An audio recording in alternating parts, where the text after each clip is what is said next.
Hi, and welcome to JD's Longbox. I'm your host, JD. For this 60-second review, we're taking a look at Blindside number 1, published in 1996 by Extreme Studios and Image Comics.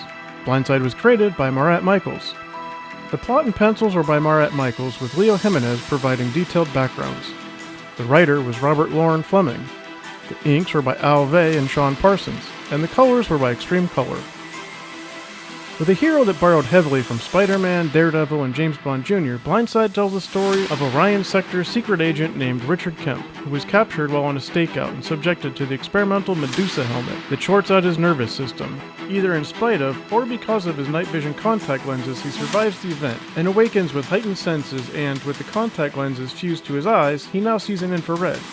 Framed for the murder of the Medusa helmet's inventor, Richard is targeted for termination by his own agency, but his new powers allow him to escape. With his resolve hardened and his anger focused, he vows a one-man war against the Orion Sector that trained him.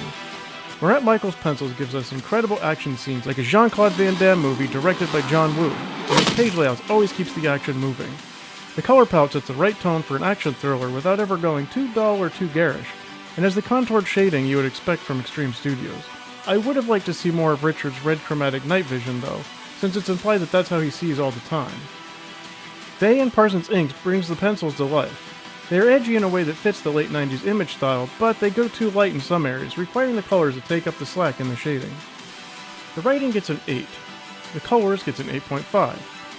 The inks gets an 8.5. And the pencils gets a 9. This adds up to an 85%. This was one of my favorite comics for its high-octane energy and its promise of a snarky hero. Well, not entirely original in concept, this intro hits the ground running with Blindside's origin.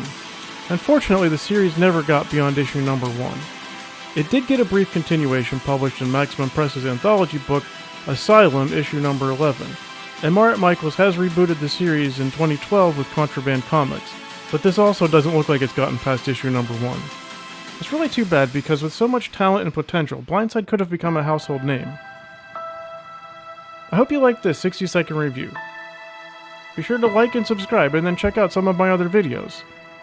I'm JD, and until next time, this box is closed.